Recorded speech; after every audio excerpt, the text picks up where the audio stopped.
Привет, это уже 16-я серия реставрации нашего старого деревенского дома. После вчерашней уборки можно с чистой совестью переходить к следующей комнате, а цель у нас все та же – снять мазанку и дранку, добраться до бревна и посмотреть, что столько лет скрывалось под всем этим. В этой комнате, кстати, есть печь, и судьба мы ее решим уже после реставрации, а пока начинаю новую стену.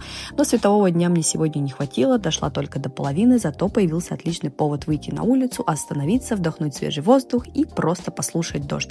Иногда не нужно торопиться, дом стоял здесь столько лет, и еще один день точно подождет. А завтра продолжим и наконец-то увидим эту стену во всей красе. И спасибо вам, что смотрите наш маленький сериал, поддерживаете и проживаете эту историю вместе с нами. Подписывайтесь, чтобы не пропустить продолжение.